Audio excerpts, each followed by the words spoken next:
जय जिनेन्द्र, जय भोलेनाथ। दोस्तों 21 तारीख है, 21 तारीख सैटरडे, 21 मार्च सैटरडे। एग्जैक्टली 10 बजी है। 10 AM, 10 AM सैटरडे। सैटरडे तो आज नवरात्रि का तीसरा दिन है। माता चंद्र घंटा का दिन है। तो सर्वमंगल मांगल्ये शिवे सर्वार्थ साधिके शरण्ये त्र्यंबके गौरी नारायणी नमोस्तुते। या देवी सर्वभूतेषु शक्तिरूपेण संस्थिता नमस्तस्यै नमस्तस्यै नमस्तस्यै नमो नमः। या देवी सर्वभूतेषु विद्यारूपेण संस्थिता नमस्तस्यै नमस्तस्यै नमस्तस्यै नमो नमः। या देवी सर्वभूतेषु लक्ष्मीरूपेण संस्थिता नमस्तस्यै नमस्तस्यै नमस्तस्यै नमो नमः। तो आज माता का चैत्र नवरात्रि के तीसरे दिन है, माता चंद्र घंटा का दिन है। तो चलिए वीडियो को स्टार्ट करते हैं। एक ऐतिहासिक वीडियो मैं बनाने जा रहा हूँ, जहाँ आपके अंदर जितना भी कल के गिफ्ट निफ्टी को देख के दुख हुआ होगा वो सब दूर हो जाएगा, ये मेरा वादा है। वीडियो को कम से कम 1500 लाइक ज़रूर देना, खुद से भी लाइक करना, अपने परिवार के जितने भी सदस्य हैं उनसे भी लाइक करवा देना सब्सक्राइब करा के, और जितने आपके फ्रेंड सर्कल है सब में वीडियो भेज देना। ऐसा वीडियो उनके दादाजी ने भी कभी देखा नहीं होगा। चलिए, तो सबसे पहले मैं आ जाता हूँ आप लोगों का जो सबसे फेवरेट है गिफ्ट निफ्टी। पहले वो देख लेते हैं।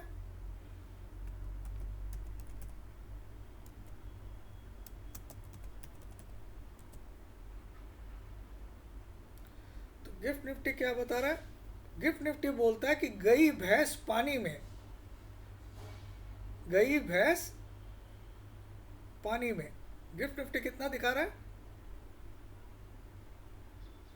22845, ये गिफ्ट निफ्टी दिखा रहा है। माइनस कितना दिखा रहा है? 288 पॉइंट्स। यानी कि जो हमने लो बनाया था 19 तारीख को, वो टूट जाएगा। 19 तारीख को लो कितना बनाया था? 22,930 का। तो क्या सारे सपने धराशायी? यही आपको लगा होगा कि ये प्रमोद जी तो बोल रहे थे इतना भागेगा उतना भागेगा, यहाँ तो वार भी नहीं रुक रहा है, क्रूड भी भागे जा रहा है। ठीक है भैया, डोंट वरी। आज शनिवार है, कल रविवार है, मार्केट परसों खुलेगा। याद रखना, मार्केट कब खुलेगा? मंडे को। एक क्षण में दुनिया का एक सबसे अमीर आदमी एक क्षण में, एक पल में भिखारी बन सकता है, ये अगर ऊपर वाला चाहे। एक क्षण में, मैं मिनट की बात भी नहीं कर रहा हूं, एक क्षण में।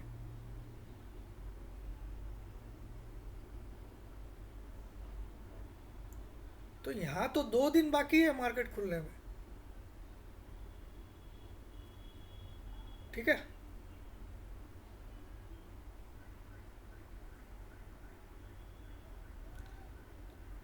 288। कई लोग बोलते हैं एलन मस्क कितना अमीर है, ये इतना अमीर है, इसकी कितनी पुश्ती इतने दिन भी खर्चा करेंगी तो एक क्षण लगता है, एक क्षण। ये एलन मस्क भिखारी मस्क बन सकता है अगर ऊपर वाला चाहे तो। एक क्षण, मैं बोलूँ एक क्षण, not even a minute is required.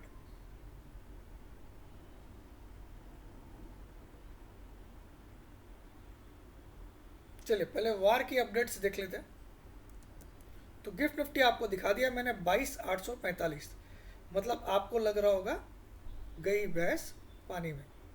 Don't worry, जो लोग इसको देख के अपना प्रेडिक्शन करते हैं, मैं इसको देख के कभी, मैं हमेशा 3:30 बजे अपना वीडियो बनाता हूँ और जो दिखता है वो बोलता हूँ। 3:34 पे तो मैं वीडियो स्टार्ट कर देता हूँ, ठीक है। वार अपडेट्स में देखिए, Trump says no ceasefire, मैं सीज फायर नहीं करूँगा।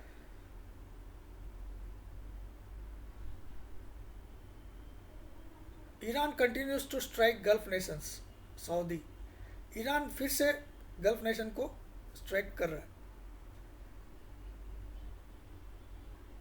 Trump rules out ceasefire in Iran 4 hours ago, मतलब कोई भी अच्छी खबर नहीं है, वार रुकने की अभी कोई खबर नहीं है,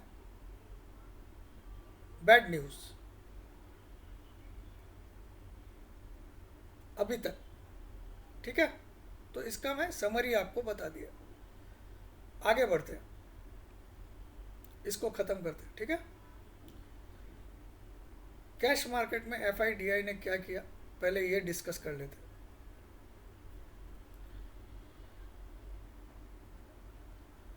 तो ये कल का डाटा है। कल एफआईज ने कैश मार्केट में 5,518 करोड़ का माल बेचा, 5518 करोड़ का माल बेचा, और डीआईआईज ने 5706 करोड़ का माल खरीदा। तो मोटा मोटा देखा जाए तो जितना इन्होंने बेचा इससे 100-150 करोड़ इन्होंने ज़्यादा खरीद लिया, बस इतना ही हुआ कल कैश मार्केट में, इतना ही हुआ। अब पिछले कुछ दिन की एफआईज की अगर गतिविधियां देखेंगे आप,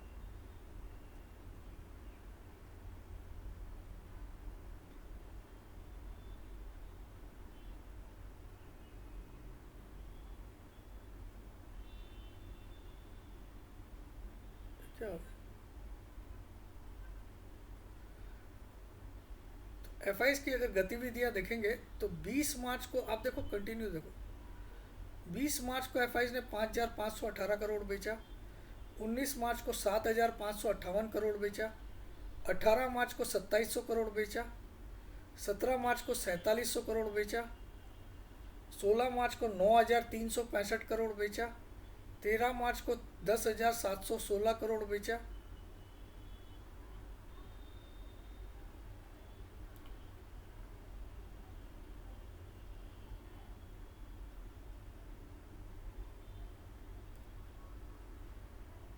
13 मार्च को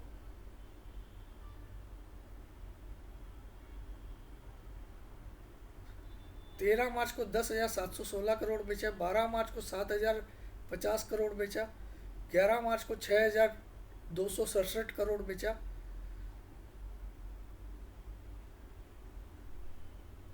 10 मार्च को 4,672 करोड़ बेचा, 9 मार्च को 6,345 करोड़ बेचा, 6 मार्च को 6,030 करोड़ बेचा, 15 मार्च को 3,752 करोड़ बेचा, 4 मार्च को 8,752 करोड़ बेचा, 2 मार्च को 3,200, यानी कि मार्च महीने में एक दिन भी एफआईज ने ऐसा दिन नहीं छोड़ा 20 मार्च तक, 2 मार्च से लेकर 20 मार्च तक, जिस दिन उसने बेचा नहीं।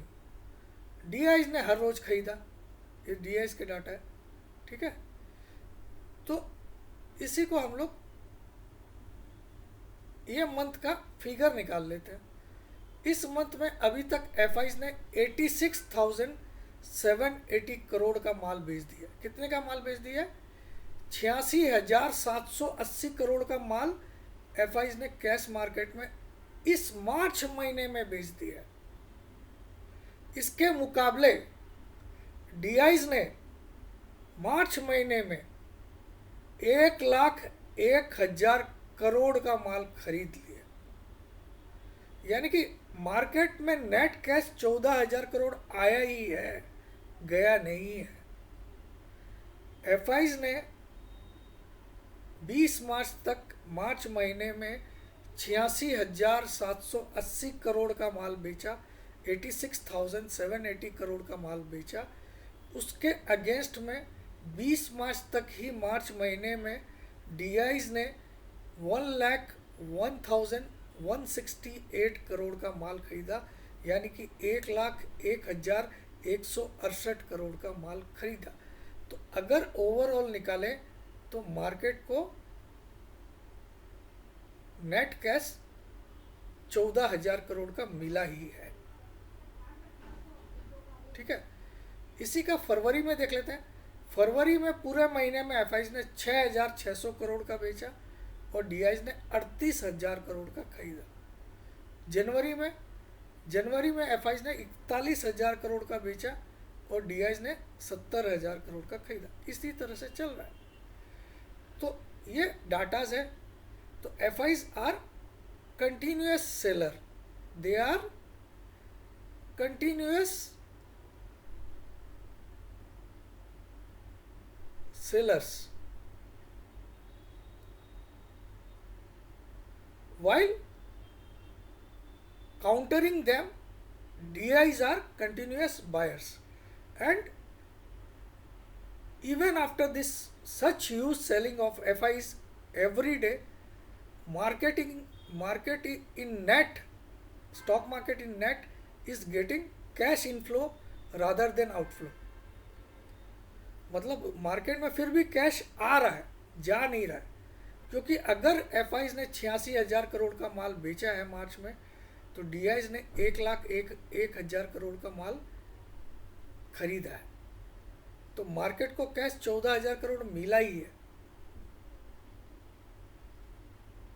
You got my point? This is why आज हम लोग 17-18 हज़ार पे नहीं आए, नहीं तो निफ्टी 17-18 हज़ार पे आ जाता। If the DIs, the domestic institutional investors, would not have supported this market with their cash inflows, then this market could have come to 18,000. ठीक है, हिंदी में बोल दो। अगर ये DIs ने सपोर्ट नहीं किया होता इतनी बाइंग करके, तो ये मार्केट जो आज 23,114 पे टिका हुआ है, वो आज आपको 18,000 के भी नीचे दिखता। ठीक है,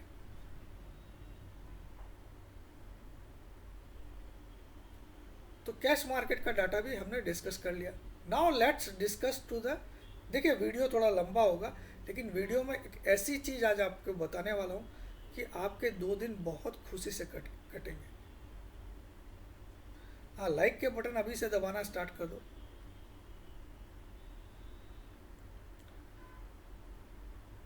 तो मैं आपको 20 मार्च के F&O के डाटा दिखा देता हूँ। ये 20 मार्च की फ़ोटो है। सबसे पहले तारीख देख लो, इसमें क्या लिखा हुआ, 20 मार्च 2026। ठीक है, और मैं इंडेक्स के डाटा बता रहा हूँ आपको। इंडेक्स में एफआईज ने 2 दिन पहले 2,25,000 शॉर्ट थे इंडेक्स में। इंडेक्स फ्यूचर में एफआईज के 2,25,000 शॉर्ट थे 2 दिन पहले। एक दिन पहले 2,28,000 और फ्राइडे तक आते आते 2,34,000 शॉर्ट। तो ज़्यादा बड़ा चेंज नहीं आया, नॉट ए सिग्निफिकेंट चेंज। 2,25 से 2,34 में पहुँचे पिछले 3 दिनों, not a big change you can say. अब क्लाइंट्स यानी कि हम लोग, यानी कि महामूर्ख लोग, वो कहाँ पे हैं?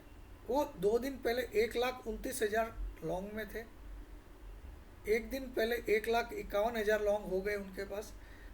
कल जाके 1,47,000 लॉन्ग रह गए। तो 1,29 से 1,47 इनके लॉन्ग बड़े हैं 2 दिन 3 दिन में। मैं यहाँ पे DIs का डिस्कस नहीं करता हूँ, बिकॉज इनके जो भी डाटा होते हैं वो हेजिंग के होते हैं। तो दिस हैज़ नो इम्पोर्टेंस। तीसरा होता है प्रो। प्रो क्या होता है? क्लाइंट क्या होता है ये तो मैंने आपको बता दिया। आप और हम जो इंडिविजुअल्स अकाउंट खोलते हैं ट्रेडिंग के लिए, वो प्रो क्लाइंट अकाउंट में आता है। डीआईस तो डोमेस्टिक इंस्टीट्यूशन है, ये जनरली हैज करते हैं, इसीलिए इनका इम्पोर्टेंस नहीं है। एफआईस फॉरेन इंस्टीट्यूशनल इन्वेस्टर। प्रो क्या होते हैं? जितने भी ब्रोकिंग हाउस होते हैं, आनंद राठी, मोतीलाल ओसवाल, जेरोदा, अप स्टॉक्स, जो भी ब्रोकिंग हाउस है, ग्रो, तो इनके जो खुद के ट्रेडिंग अकाउंट होते हैं वो आते हैं प्रो की कैटेगरी में। प्रो का फुल फॉर्म होता है प्रोप्राइटरी ट्रेडर्स। प्रोप्राइटरी ट्रेडर्स, तो ये लोग आते हैं। प्लस कुछ एचएनआई क्लाइंट्स होते हैं जिनकी नेटवर्थ 2-3 करोड़ से ज़्यादा की होती है, 5 करोड़ से ज़्यादा, वो लोग भी इस कैटेगरी में आते हैं। तो प्रो के पास 42,000 थे, एक दिन पहले 25,000 हो गए और कल घट के 36,000 हो गए। तो यहाँ कोई बहुत बड़ा चेंज नहीं है। एफआईस का थोड़ा सा शॉर्ट बढ़ा है, नॉट ए बिग वरी। मैं ये बताऊंगा क्यों बिग वरी नहीं है। अब देखते हैं इंडेक्स कॉल पे। इंडेक्स कॉल में देखिए क्लाइंट के पास 2,60,000 थे 2 दिन पहले, कॉल लॉन्ग थे, फिर 3,32,000 हो गए, फिर फ्राइडे को जाके 3,47,000 कॉन्ट्रैक्ट लॉन्ग हो गए। तो क्लाइंट ने 2,60,000 से जंप मार के 3,47,000 पे आ गए लॉन्ग में, यानी बाइंग, कॉल बाइंग इंडेक्स का। उसी तरह से एफआईस का 1,75,000 शॉर्ट था और कल जाके 2 लाख, तो यहाँ पे इन्होंने कॉल को अच्छा खासा शॉर्ट किया, 2.5 लाख शॉर्ट तक आ गए। तो ये थोड़ी सी चिंताजनक बात है। प्रो के पास भी 85,000 शॉर्ट थे, अब 1,01,000 शॉर्ट हो गए, यहाँ थोड़ी सी जंप हुई है। तो इंडेक्स कॉल में एफआईज ने थोड़ी बड़ी पोजीशन ले ली है, 2.5 लाख शॉर्ट। अकेला क्लाइंट बाइंग में है, प्रो भी सेलिंग में है, तो मार्केट का ऊपर जाना थोड़ा तकलीफ होगा।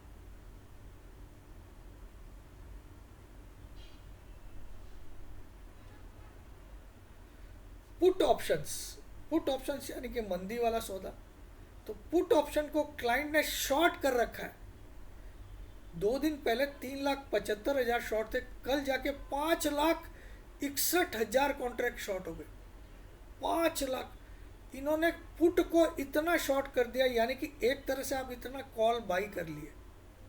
पुट शॉर्ट का मतलब भी कॉल बाई होता है, ठीक है।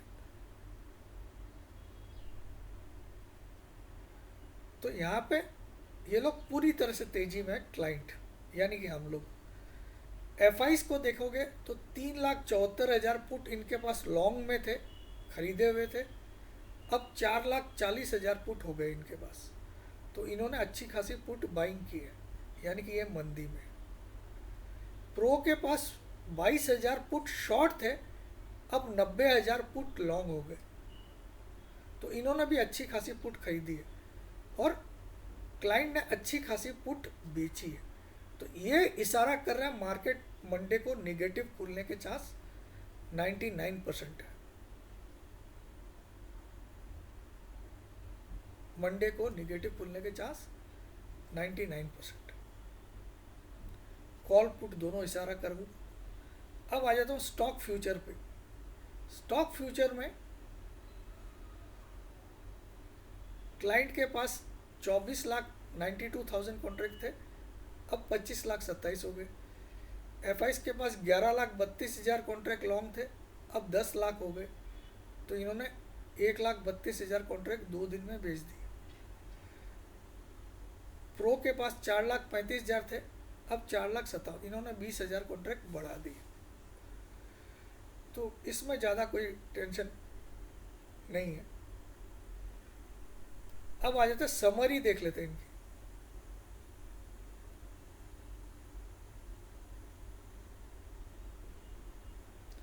तो पहले मैं एफआईस की दिखा देता हूँ। एफआईस की समरी 20 तारीख की क्या थी।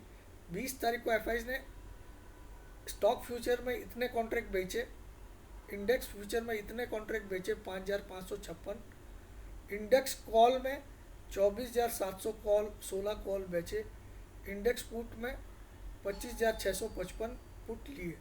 तो इनकी सारी की सारी पोजीशन बियरिश है एफ की।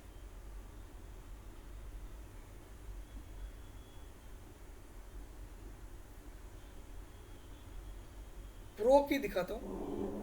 प्रो ने क्या किया, समरी 20 तारीख की। प्रो ने 3595 कॉन्ट्रैक्ट स्टॉक फ्यूचर में बेचे, 10,970 करोड़ 10,970 कॉन्ट्रैक्ट इंडेक्स फ्यूचर में लिए, 9,500 कॉन्ट्रैक्ट इंडेक्स कॉल में बाई किए, पुट में 13,200। तो इनकी 2 बियरिश 2 बुलिश, न्यूट्रल। और क्लाइंट महाराज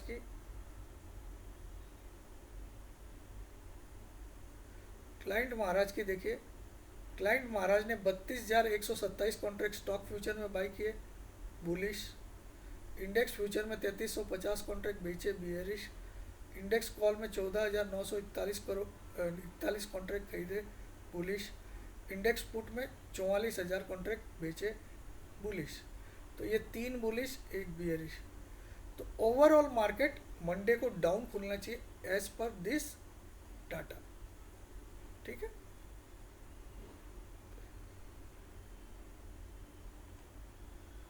लेकिन एक चीज मुझे इसमें इंटरेस्टिंग लगी, यहाँ तो वार भी बढ़ा है, मार्केट भी गिरा है, लेकिन अगर आप 13 मार्च का डाटा देखोगे तो 13 मार्च में एफ के पास 2,60,000 शॉर्ट थे, अब 2,34,000 शॉर्ट बचे। पिछले फ्राइडे को तो वहां से तो उनके शॉर्ट कम हुए हैं।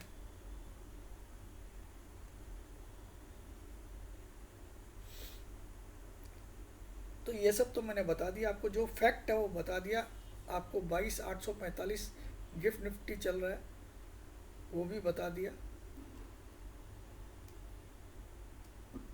284 पॉइंट डाउन में चल रहा है गिफ्ट निफ्टी, ये भी बता दिया। चलिए अब आ जाते हैं चार्ट पे। तो चार्ट में कल डेली चार्ट में एक क्लियर कट ग्रेवस्टोन डोजी बना। क्या बना कल? Gravestone doji. ग्रेवस्टोन डोजी क्या होता है वो भी बता देता हूं।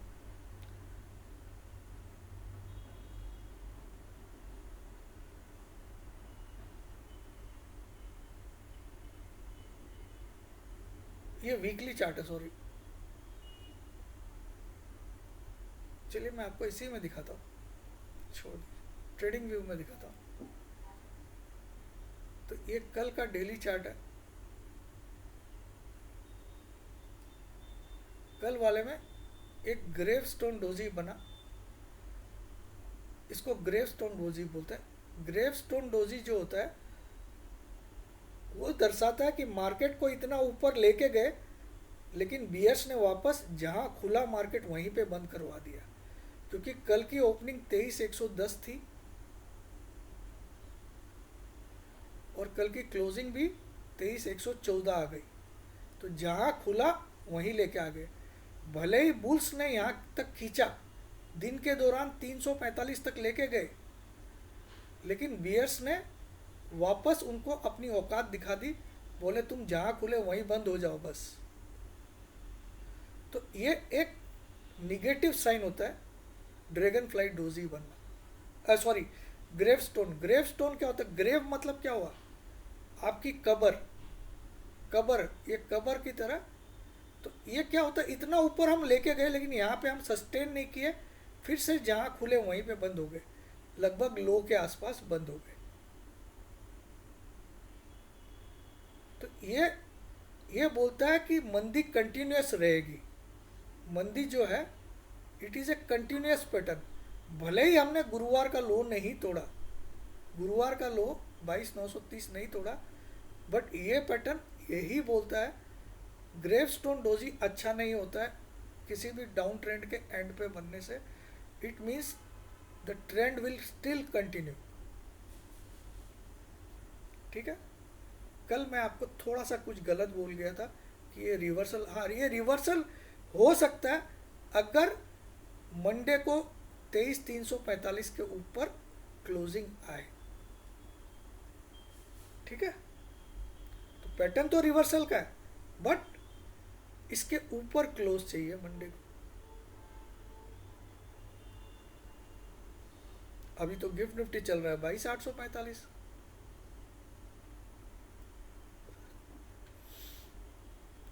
उसी तरह से इसको हम वीकली में देखेंगे तो वीकली में भी सेम पैटर्न बना है। वीकली में भी आप देखो एग्जैक्टली सेम जैसा पैटर्न बना है, सेम वो का वही कैंडल बना है। इसको भी हम लोग बोलते हैं ग्रेव स्टोन डोजी। तो डेली में भी ग्रेव स्टोन बना है और वीकली में भी ग्रेव स्टोन बना है। वीकली में देखिए, वीकली में ओपनिंग, वीक की ओपनिंग कितनी थी? वीक की ओपनिंग थी 13। वीक की ओपनिंग कौन से दिन होती है? मंडे के दिन की जो भी ओपनिंग होती है, और अगर मंडे को छुट्टी होती है तो मंगलवार के दिन की जो भी ओपनिंग होती है वो होती है वीक की ओपनिंग। तो मंडे की ओपनिंग थी इस वीक में 23,116, और फ्राइडे की जो क्लोजिंग होती है वो वीक की क्लोजिंग होती है। तो फ्राइडे की क्लोजिंग कितनी आई? 23,114। तो जहाँ वीक में खुला मंडे को लगभग वहीं बंद हो गया, इसीलिए ये डोजी बन गया। लेकिन कौन सा डोजी बना? Gravestone doji. क्यों ग्रेव स्टोन डोजी? क्योंकि वीक का हाई जो है ना वो ये है, वो कितना है? 23,862। तो देखो वीक की क्लोज से हाई तो बहुत दूर है, इतना ऊंचा हाई बना, और वीक का लो कितना है? 22,930। तो हम तो क्लोजिंग तो लो के आसपास हुए हैं, क्लोजिंग हमारी ये आई है तो लो के आसपास। इसका मतलब बुल्स ने ताकत दिखाई, इतना ऊपर लेके गए, लेकिन बियर्स ने बोला सालो तुम्हारी औकात वहीं पे है जहां तुम मंडे को खुले, वापस से वहीं पे लाके हमको खड़ा कर दिया। बुधवार को हम यहाँ पहुंच गए थे, लेकिन शुक्रवार को हम वापस से जहां मंडे को खुले थे। तो ग्रेवस्टोन डोजी क्या बोलता है कि it is a rejection of higher prices. ये कैंडल क्या बोलती है? Rejection of higher prices.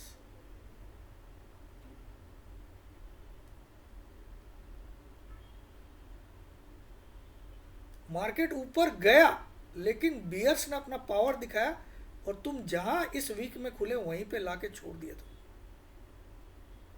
तो तुम लो से नज़दीक क्लोज हुए हो, हाई से तो बहुत नीचे क्लोज हुए।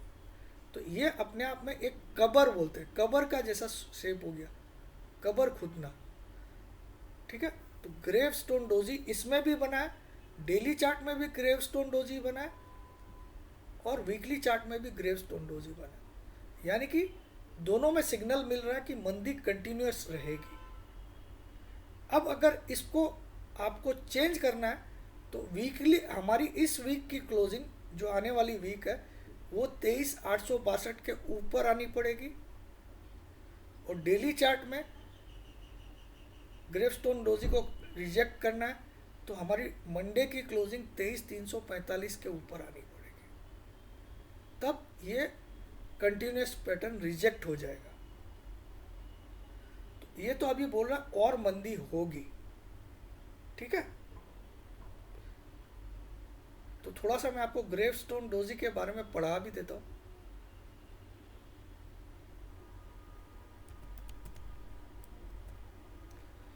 ग्रेवस्टोन डोजी सुन लीजिए मैं। A gravestone doji at the bottom of a downtrend is a rare, bearish continuation signal indicating that, despite an attempt by bulls to rally, sellers, bears, have regained control. The pattern, characterized by a long upper shadow with the open, low, and close near the bottom, shows failure to sustain higher prices, signaling further potential downside. Key implications and observations. 1. Failed reversal. Bulls tried to push prices up, but sellers completely overpowered them, driving the price back down to the session low. 2. Bearish continuation. While dojis often signal indecision, a gravestone doji here typically means the existing downtrend is about to continue.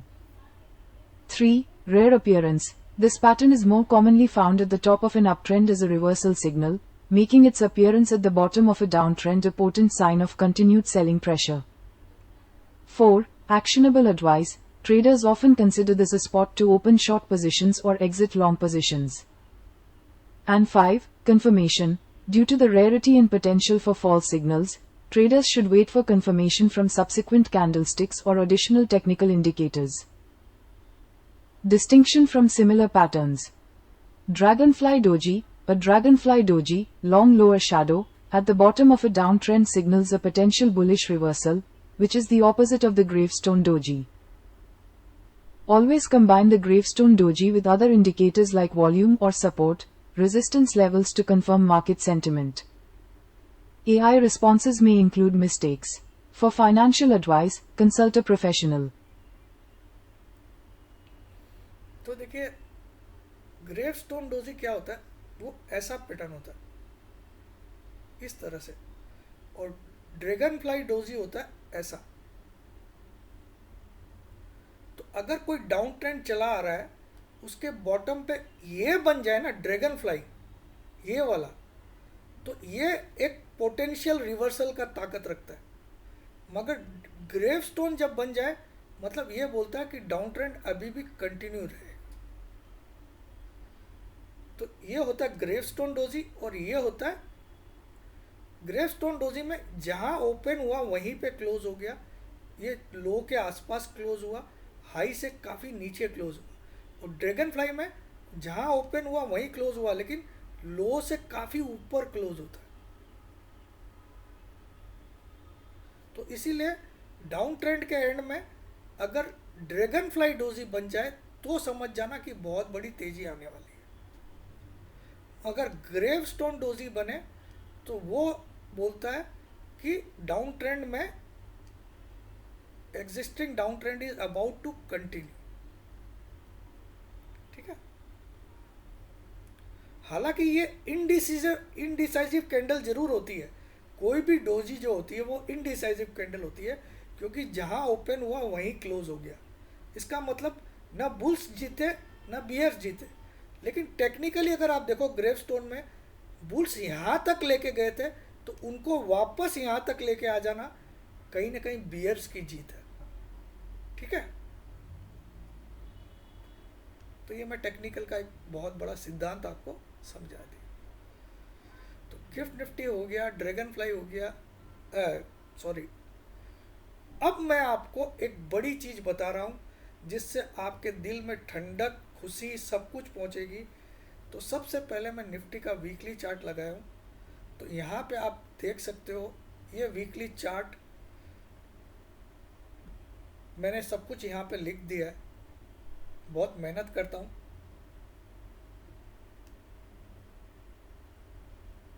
तो आपको बहुत clearly दिख रहा होगा।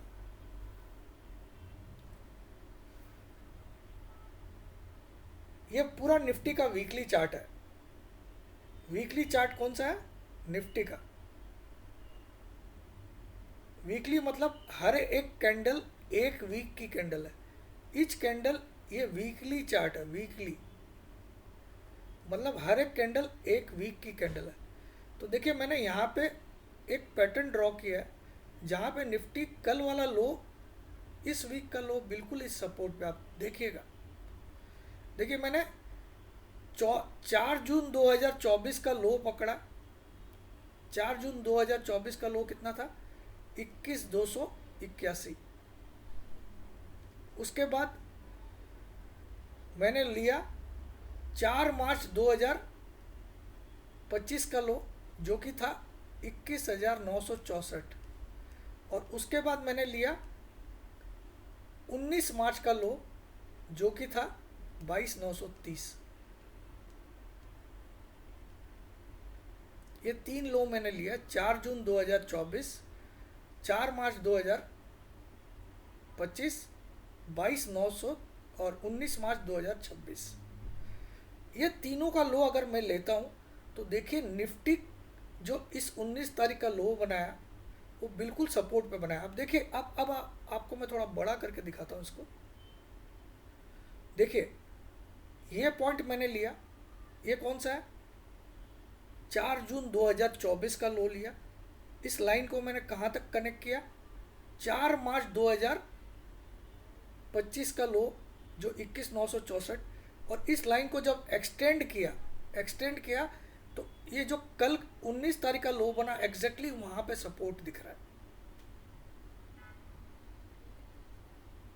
मैं technical ही दिखा रहा हूं, कोई भी अपने घर पे ये लाइन खींच के देख ले, क्या देखेगा, 4 जून 2024 को पहला पॉइंट मान ले, उस पॉइंट को कनेक्ट करना 4 मार्च 2025 के लो पे 21,900, और इस लाइन को जब एक्सटेंड करोगे तो 19 तारीख का लो एग्जैक्टली सपोर्ट पे, परफेक्ट सपोर्ट बन रहा है।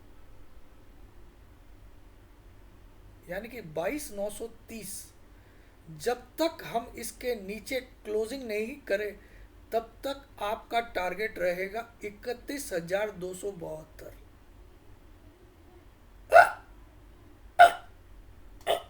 ये मैं क्या बोल दिया, ये मैं क्या बोल दिया।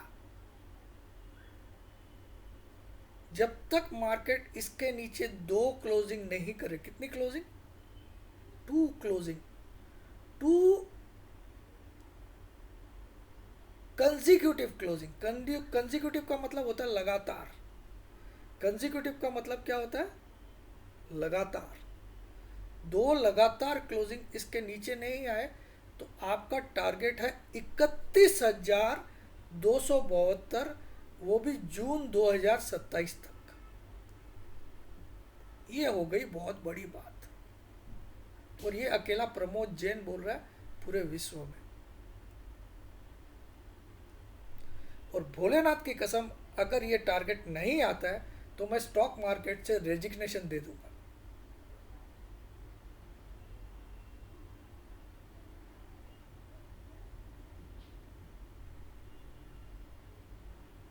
इसका मतलब यहाँ अच्छे शेयर्स की डिलीवरी लोगे तो आपका इतना पैसा बनेगा, इतना पैसा बनेगा, जो आपने पिछले 3 साल में, जो आपने रो रहे हो 3 साल से, क्योंकि 3 साल से मार्केट जहाँ था वहीं पे है। 2024 में हम यहाँ थे तो 2026 में भी हम यहीं पे हैं, यही हाई है। वो भी अभी समझाऊंगा। मतलब पिछले 3 साल से स्टॉक मार्केट ने कोई रिटर्न नहीं दिया।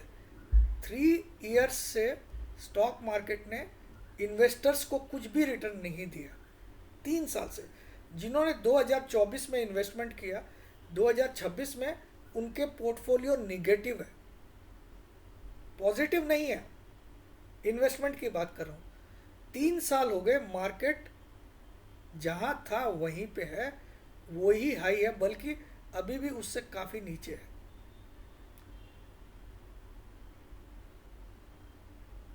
लेकिन अब जो रिटर्न मिलेगा आपको, ये टारगेट आप लोग अपनी अपनी बुक्स में, किताब में लिख के रख लो। मैं समझाऊंगा ये क्यों आएगा।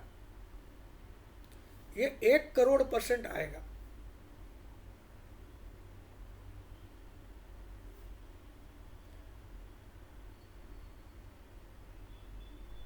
तो इसको थोड़ा छोटा करके मैं आपको दिखाता हूँ ये ट्रायंगल बन रहा है कि नहीं। पहले तो देखिए, ये बहुत ही बढ़िया ट्रायंगल बन रहा है। इसको बोलते हैं असेंडिंग ट्रायंगल। इसको क्या बोलते हैं, असेंडिंग ट्रायंगल। असेंडिंग ट्रायंगल क्या होता है, असेंडिंग ट्रायंगल में ऊपर की लाइन में ऑलमोस्ट इक्वल हाइज। तो आप देखिए इक्वल हाइज, जैसे कितने हाई बने, इतने सारे हाई ऑलमोस्ट इक्वल बने। कौन से हाई कौन सी डेट में बने ये भी बता देता हूँ। ये मैं वीकली चार्ट खोल रखा हूँ तो मैं इसको डेली करके आपको बताता हूँ। तो पहले असेंडिंग ट्रायंगल होता क्या है, असेंडिंग ट्रायंगल ऐसा होता है, ठीक है, और इसमें लोअर हाइज ऐसे बनती है, सॉरी हायर लोज ऐसे बनते हैं, ऐसा हायर लोज और ऑलमोस्ट इक्वल हाइज, ये होता है असेंडिंग ट्रायंगल। हायर लोज, पिछले लो से ये वाला लो ऊंचा होगा, इससे ये वाला लो ऊंचा होगा, इससे ये वाला लो ऊंचा होगा, और हाइस जो होंगे ये हाई ये हाई ये हाई ऑलमोस्ट सिमिलर जैसे हाई रहेंगे। तो इस तरह से इसको बोलते हैं असेंडिंग ट्रायंगल। क्या बोलते हैं? असेंडिंग ट्रायंगल एक बहुत ही बड़ा बुलिश पैटर्न होता है, बहुत ही। और ये बुलिश पैटर्न क्यों होता है? क्योंकि बार बार लोगों को विश्वास हो जाता है जब भी 26,300 के आसपास मार्केट आता है इसको ठोक दो, तो वो अति विश्वास में आ जाते हैं 3-4 बार। उसके बाद जब ये ब्रेकआउट आता है तो जितना इसकी हाइट है उतना ही तेजी आती है। ये पहले सेलर्स को कॉन्फिडेंस में लाता है। कैसे? Almost same high, almost same high, almost same high, almost same high, और 5 बार सपोज ऑलमोस्ट सेम हाई बन गया, और नीचे में ये लो बना, फिर ये ऊंचा लो बनते जाता है, ये लो, तो इनको कनेक्ट कर दिया तो ये असेंडिंग ट्रायंगल बन गया। मतलब हायर लोज, ये higher lows and almost equal highs. और यहाँ पे सेलर क्यों कॉन्फिडेंट हो जाता है? जब भी मार्केट यहाँ आता है मार्केट नीचे आने लग जाता है। ठीक है, जब भी मार्केट यहाँ आता है मार्केट नीचे आने लग जाता है, जब भी मार्केट यहाँ आ जाता है तो नीचे आ जाता है, जब भी यहाँ आता है नीचे आता है यहाँ। लेकिन ये नहीं देख रहा कि हर बार ऊंचा लो बना रहा है, पिछले लो से ऊंचा लो बना रहा है, ये सेलर देखना भूल जाता है। तो सेलर हमेशा जब भी 26,300 आता है उसको क्या लगता है? ठोक साले को, 26,300 पे तो इसका बाप भी नहीं टिकेगा, ठोक साले को। लेकिन जब वो गिरता है तो पिछले लो से ऊंचा लो बनाता है, ये सेलर नहीं देखता है। तो इसी तरह से ये एक ट्रायंगल का शेप ले लेता है। उसके बाद जिस दिन इस हाई को तोड़ के निकलेगा वॉल्यूम के साथ, उस दिन ये जो सबसे बड़ा विड्थ होता है, इतना बड़ा विड्थ है, इतना टारगेट ऊपर का हो जाएगा। इसको बोलते हैं असेंडिंग ट्रायंगल। इसी का ऑपोजिट होता है डिसेंडिंग ट्रायंगल। डिसेंडिंग ट्रायंगल में क्या होता है? लोअर हाइस बनते जाते हैं और ऑलमोस्ट इक्वल लोज बनते हैं, ऑलमोस्ट इक्वल लोज। तो मार्केट यहाँ पे सपोर्ट लेके ऊपर चला जाता है, फिर से यहाँ पे सपोर्ट लेके ऊपर चला जाता है, फिर से यहाँ सपोर्ट लेके ऊपर चला जाता है, फिर से यहाँ सब। तो यहाँ पे बायर्स को कॉन्फिडेंट हो जाता है कि इस पॉइंट पे जब भी आता है मार्केट को बाई कर लो, ऊपर ही जाता है। लेकिन ये नहीं देखता कि पिछले हाई से नीचे हाई बना रहा है, तो इसको बोलते हैं डिसेंडिंग ट्रायंगल। डिसेंडिंग ट्रायंगल नीचे ब्रेकडाउन के लिए खेला जाता है, मंदी के लिए, और असेंडिंग ट्रायंगल ब्रेकआउट के लिए खेला जाता है, तेजी के लिए। और जितना लंबा टाइम ये बिताता है उतना ही ये पैटर्न स्ट्रांग हो जाता है, जितना लंबा टाइम बिताता है। तो यहाँ अगर हम देखें तो 2024 से 2026 का असेंडिंग ट्रायंगल बन रहा है, तो काफ़ी लंबा टाइम है। यानी कि इसका टारगेट 31,272 शायद ही कोई रोक सकता है आने से। अब इसी के बारे में मैं थोड़ा सा पहले आपको पढ़ा देता हूँ, फिर आपको बताता हूँ असेंडिंग ट्रायंगल होता क्या है। पहले आप पढ़ लीजिए, तो इसको सुन भी लीजिए, ज़्यादा अच्छा रहेगा। An ascending triangle is a bullish, long-term continuation pattern formed by a flat resistance line and an ascending support line, signaling accumulation and higher lows. It suggests that buying pressure is strengthening, often leading to a breakout above the flat resistance, confirming a continued uptrend. Key features of long-term ascending triangles. 1. Structure. A flat, horizontal upper resistance line connects at least two high points, while an ascending lower trend line connects rising lows, showing increasing buying pressure. 3. Volume. Ideally, trading volume should decrease as the pattern forms, with a significant spike in volume upon the upward breakout, confirming the movement. 4. Target calculation. सबसे important point इसका क्या है? ये रेनर TO है। रेनर TO मेरे favourite है, मैं इनको बहुत, इनके वीडियोस में काफ़ी देखता हूँ। ये फॉरेनर है, रेनर टीओ है, तो चाइनीज़ वर्ग के, लेकिन अमेरिका से काम करते हैं। तो ये बोलते हैं while triangles can form quickly. कभी कभी आपको डेली चार्ट में जल्दी जल्दी ऐसा पैटर्न बन जाएगा, ऐसा पैटर्न बन जाएगा, सॉरी,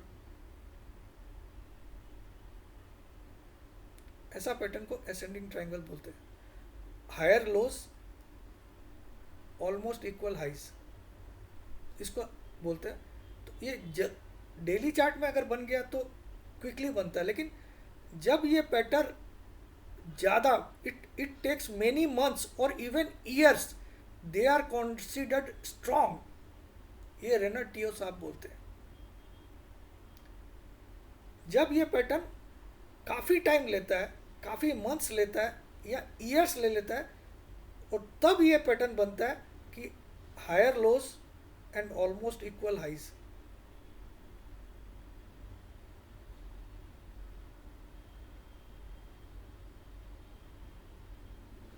तो इस तरह के असेंडिंग ट्रायंगल में बहुत सॉलिड ब्रेकआउट आता है और इतना टारगेट कम से कम होता है ऊपर का। When while triangles can form quickly when they appear for over many months or even years, they are considered strong long term structural setups according to trading with रेनर। अब ये वीडियो भी आपको मैं दिखा देता हूँ रेनर साहब का, मैंने रेडी करके रखा है आपके लिए। हालांकि मैं इनका बहुत बड़ा फैन हूँ लेकिन मैं इनका बाप हूँ टेक्निकल में, ये भी इनको मैं चैलेंज कर रहा हूँ। इनसे भी ज़्यादा नॉलेज प्रमोद जैन को है।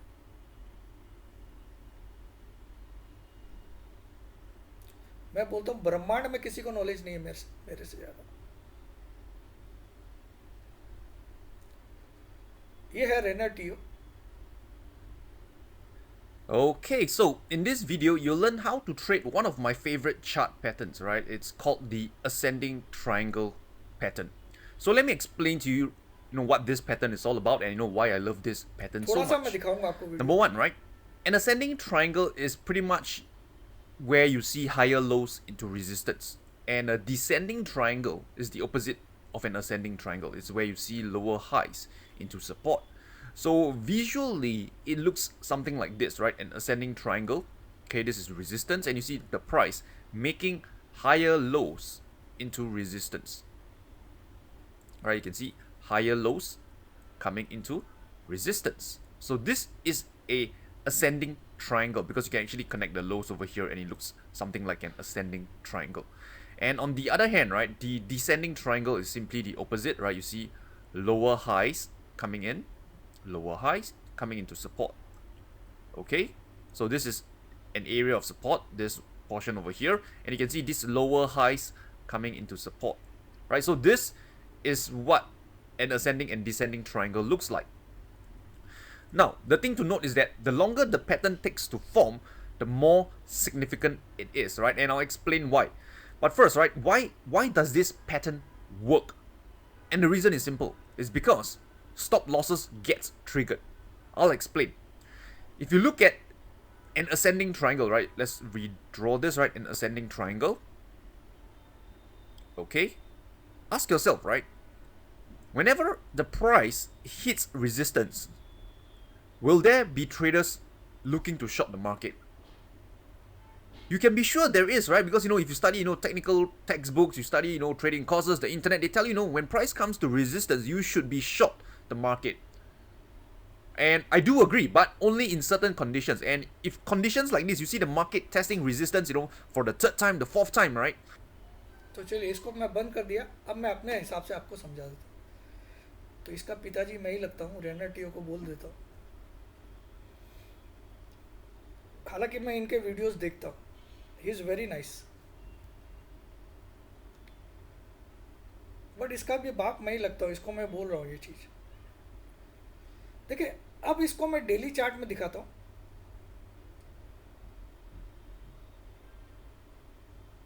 डेली चार्ट में आप देखिए यही पैटर्न, ये कितने टाइम लिया, 2 साल, 2024 से लेके ये पूरा दिख रहा है आपको, है ना।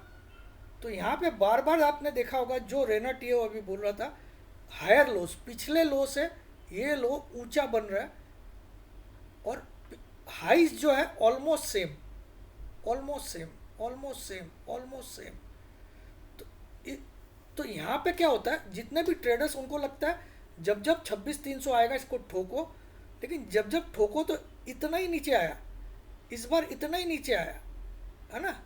तो लोस तो ऊंचे बन रहे हैं ना, लोस तो हायर बन रहे हैं, ये नहीं देख रहे हैं। जब तक इस लो को नहीं तोड़ेगा, प्रीवियस लो को, तब तक ये पैटर्न फेल नहीं होगा। यानी कि जब तक हम 21,743 के नीचे नहीं जाते, तब तक ये पैटर्न जिंदा है।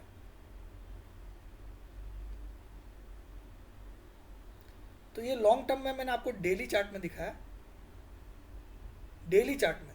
अब मैं आपको बताता हूँ कितनी बार ये हाई पे रिजेक्शन हुआ। पहला रिजेक्शन हुआ कहाँ पे? पहला रिजेक्शन हुआ 26,277 पे, जब पहली बार हमारा हाई बना था 27 सितंबर 2024। 27 सितंबर 2024 क्या हाई बना? 26,277। ये हमारी ज़िंदगी का तब तक का ऑल टाइम हाई था। निफ्टी का तब तक का ऑल टाइम हाई था 26,277 टिल सितंबर 27 सितंबर 2024। ये पहला हाई बना। कब बना? 27 सितंबर 2024। उसके बाद हमने एक गिरावट देखी। देखिए, इसके बाद मार्केट गिरा और कहाँ तक का लो बनाया? 21,743। ये 21,743 का लो कौन सी तारीख को बना?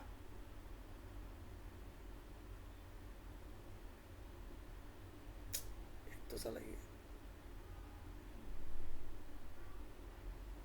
7 अप्रैल 2025। 21,743 7 अप्रैल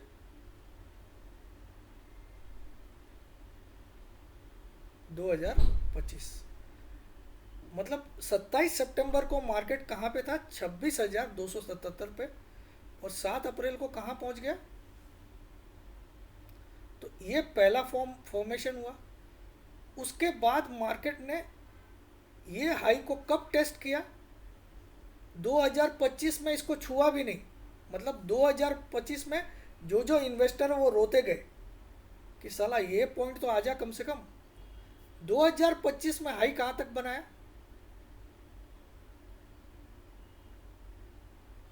25,654। कोई काम का नहीं है क्योंकि इसके तो नज़दीक नहीं है। तो पहली बार जब ये 26,000 कितनी तारीख को गया? पहली बार गया ये 26,246 20 नवंबर 2025 को। 20 नवंबर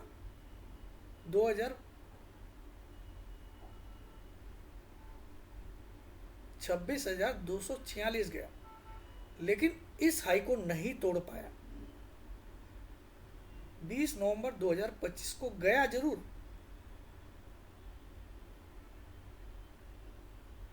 लेकिन इस हाई को तोड़ नहीं पाया।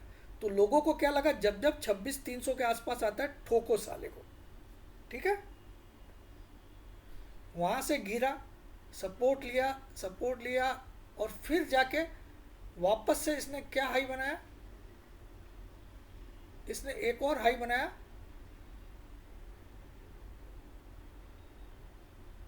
26,310 का। ये बनाया 27 नवंबर 2025 को। तो 2025 में इसने इस हाई को जरूर तोड़ा।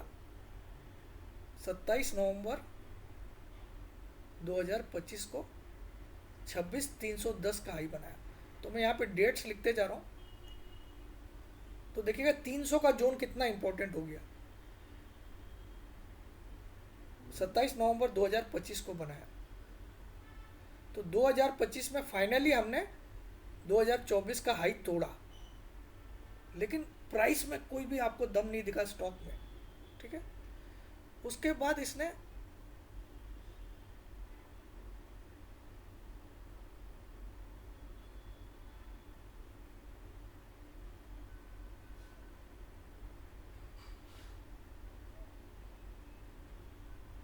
उसके बाद इसने 1 दिसंबर को 325 का हाई बनाया। 1 दिसंबर 2025 को 325 का हाई बनाया। 26,325। सुनते जाइएगा, 26,300 के नज़दीक कितनी बार हाई बना।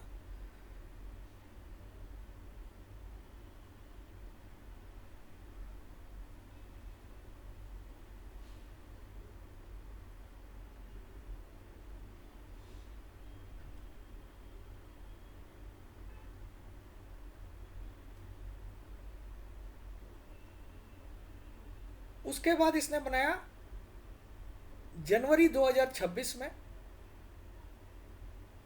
26,373, जो आज तक नहीं टूटा। जनवरी 2026 में 5 जनवरी 2026। और उसके बाद इसने फिर से हाई बनाया 26,341 का, जो बनाया 3 फरवरी को।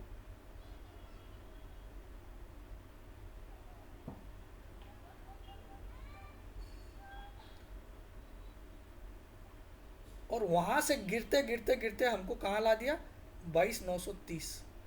लेकिन 22,930 तो इस प्रीवियस लो से तो काफ़ी ऊपर है। तो आप देखो 26,300 से लेके 26,380 एक ऐसा जोन है जहाँ पे सेलर्स को विश्वास हो गया जब भी मार्केट आए तो ठोक दो।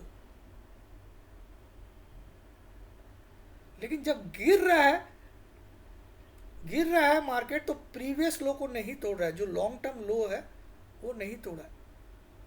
तो यहाँ पे ऑलमोस्ट इक्वल हाइस कितने बार बन गए, कम से कम 10 बार। 1 2 3 4 5 6 7 8, लगभग 26,300 के आसपास के हाई 10 बार बन चुके हैं। कितने बार, तो 10 बार एक दरवाजा खटखटा दिया मार्केट ने, तो दरवाजा वीक हो गया कि नहीं। इस बार जब 26,300 जाएगा तो उस दरवाजा को तोड़ के मार्केट निकलेगा और आपको जून 2027 तक ये टारगेट आएगा 31,000। क्यों ये टारगेट कैसे आएगा, हमने क्या किया, क्योंकि ये एक perfect long term ascending triangle बन रहा है। इसका टारगेट कैसे निकाला, जो पहला ऑल टाइम हाई था 26,277, जो सितंबर 2024 में बना, और जो पहला लो था 21,281, जो 4 जून 2024 में बना। इन दोनों का डिफरेंस निकाल लिया और इसको जो पहला ऑल टाइम हाई था उसमें जोड़ दिया।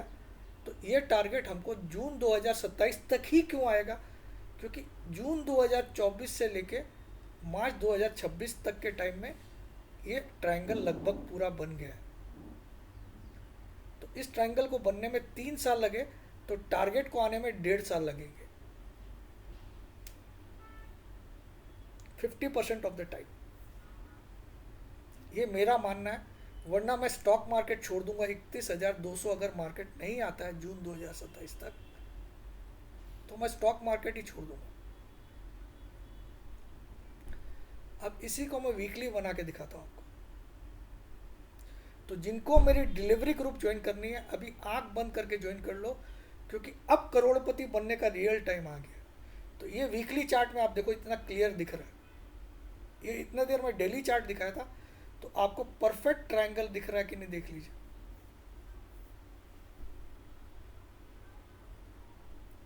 तो घबराइए मत, मार्केट जब तक डेली चार्ट में 2 क्लोजिंग इसके नीचे लगातार नहीं देता तब तक मंदी नहीं आएगी। 2 दिन लगातार इसके नीचे जब तक क्लोज नहीं करे तब तक डरिए मत। अब आप खाली ऊंचा देखिए, खाली ऊपर की तरफ सोचिए और 31,200 पे दिमाग लगाइए और अपनी SIP जम के स्टार्ट कर दीजिए। म्यूचुअल फंड में करना है तो मैं गारंटी लेता हूँ 1.5 साल में मार्केट आपको जून 2027 या जुलाई 2027 तक आपको 31,200 आ जाएगा। This is a perfect chart. शायद ही किसी आदमी इतना मेहनत करता होगा। इसको आप कितने लाइक दोगे आप देख लो।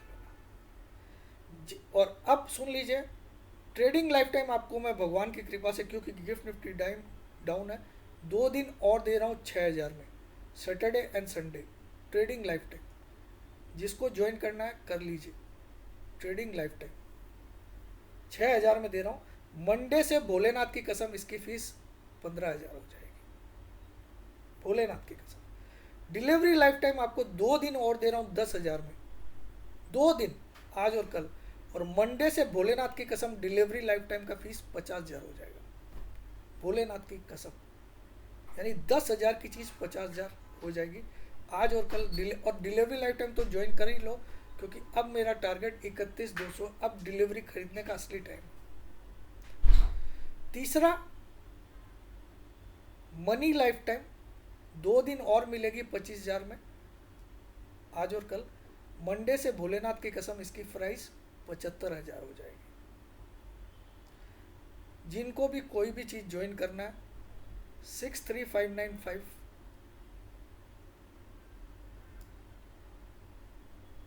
42170 इस नंबर पे व्हाट्सअप करना। सुन लीजिए बहुत ध्यान से, अपना नाम, अपनी सिटी का नाम, अपनी एक सेल्फी फ़ोटो, ये तीनों चीज़ भेजना अनिवार्य है, मैंडेटरी है। ये तीनों चीज़ भेजोगे तभी जवाब मिलेगा, वरना ब्लॉक कर दिए जाओगे। भूल से भी इस नंबर पे फ़ोन कॉल, वीडियो कॉल या व्हाट्सअप कॉल आपने कर दिया तो तुरंत प्रभाव से आपको ब्लॉक कर दिया जाएगा। इस नंबर पे व्हाट्सअप करिए अपना नाम, अपनी सिटी का नाम, अपनी सेल्फी फ़ोटो, और लिखिए मुझे ट्रेडिंग लाइफ टाइम चाहिए, या मुझे डिलीवरी लाइफ टाइम चाहिए, या मुझे मनी लाइफ टाइम चाहिए। जय जिनेंद्र, जय भोलेनाथ, जय हिंद। वीडियो कितना मिनट का हो गया? 1 घंटे से ज़्यादा का वीडियो है। बहुत मेहनत लगी है बोलने में, लेकिन आपको उतना ही पसंद आएगा। इसमें कम से कम 1500 लाइक मैं मंडे को चेक करूँगा। अगर इससे कम आए तो मंडे से कोई भी वीडियो नहीं बनेगा।